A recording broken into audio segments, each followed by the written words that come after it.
নমস্কার বন্ধুরা, মাম্পির রান্নাঘরে সকলকে স্বাগত। আজকে আমি নিয়ে এসেছি একটি নতুন দুর্দান্ত স্বাদের একটি রেসিপিটির নাম হচ্ছে গ্রিন ফিশ। এই গ্রিন ফিশটি তৈরি করার জন্য এখানে আমি হাফ কেজি কাতল মাছ নিয়েছি, আর নিয়েছি ধনেপাতা আর কাঁচা লঙ্কা। মশলার জন্য নিয়েছি আদা বাটা, জিরে গুঁড়ো, ধনে গুঁড়ো, স্বাদ মতো লবণ, হলুদ গুঁড়ো আর সামান্য পরিমাণে চিনি। মাছ ধুয়ে হলুদ লবণ মাখিয়ে রেখেছি। ওভেন জ্বালিয়ে কড়াই বসিয়ে তাতে তেল দিয়ে দিয়েছি গরম হবার জন্য। আমি এদিকে তেলটি গরম হতে হতে ধনেপাতাটি মিক্সিতে পেস্ট করে নিয়েছি। ধনেপাতার সাথে কাঁচা লঙ্কা মিক্সিতে পেস্ট করে নিয়েছি। এবার এটি আমি একটি বাটির মধ্যে ঢেলে নিচ্ছি। তেলটি গরম হয়ে গিয়েছে, মাছগুলোকে এবারে ভেজে নেব। একে একে মাছগুলো সব দিয়ে দিচ্ছি, দিয়ে উল্টে পাল্টে ভালো করে ভেজে নেব। বন্ধুরা, আমি এখানে কাতল মাছ দিয়ে করেছি গ্রিন ফিশটি। তোমরা চাইলে অন্য যে কোনো কাটা মাছ দিয়ে কিন্তু এই গ্রিন ফিশটি তৈরি করতে পারো। গ্রিন ফিশে আমি কাশ্মীরি লাল লঙ্কার গুঁড়ো ব্যবহার করিনি, সমস্তটাই করেছি কাঁচা লঙ্কা বাটা দিয়ে। মশলাটি রেডি করে নিচ্ছি। আদা বাটা, ধনে গুঁড়ো, জিরে গুঁড়ো,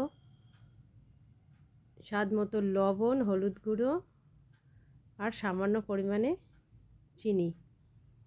আর নিয়েছি একটি মিডিয়াম সাইজের টমেটোটি আমি মিক্সিতে পেস্ট করে নিয়েছি। মাছগুলো এক সাইড ভাজা হয়ে গিয়েছে, মাছগুলোকে উল্টে অপর সাইডটি ভেজে নিচ্ছি।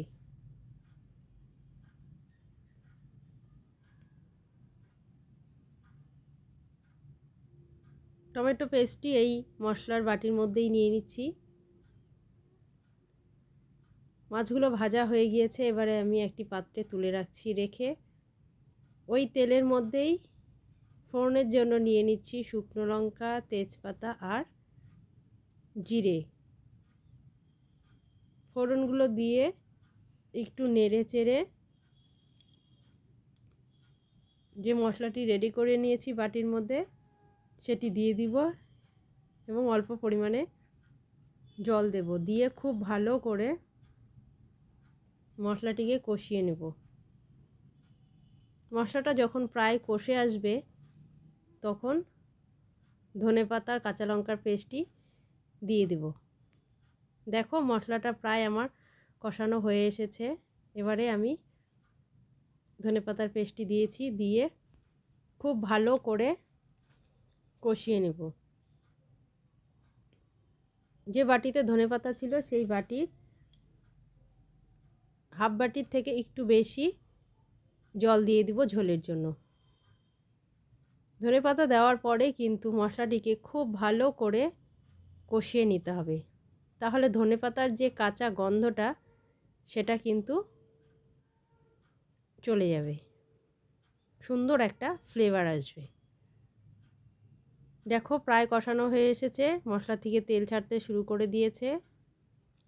এবারে আমি ভেজে রাখা মাছগুলো এই মশলার মধ্যে দিয়ে দিব। দিয়ে একটু নেড়ে চেড়ে তারপরে আমি জল দেব।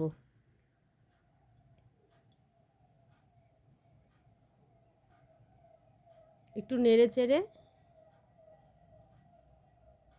তারপরে জল দিয়ে দিব ঝোলের জন্য। এটি একদম মাখো মাখো একটি তরকারি হবে।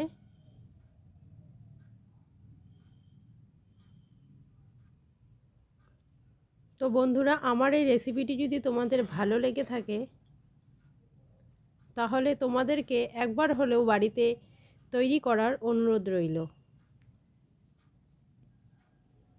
ঝোল দিয়ে দিয়েছি, এবারে খুব ভালো করে ফুটিয়ে নিয়ে একটি পাত্রে নামিয়ে নিব। তারপরে গরম গরম ভাতের সাথে পরিবেশন করব। দেখো, ঝোলটি প্রায় ফুটে এসেছে, এবার এটি আমি একটি পাত্রে নামিয়ে নিচ্ছি। তো বন্ধুরা, আবারও বলছি, আমার এই রেসিপিটি যদি তোমাদের ভালো লেগে থাকে তাহলে তোমরাও বাড়িতে তৈরি করো এবং কমেন্টে জানিও কেমন হয়েছে খেতে। সাথে আমার চ্যানেলটি লাইক, শেয়ার, কমেন্ট, সাবস্ক্রাইব করে দিও।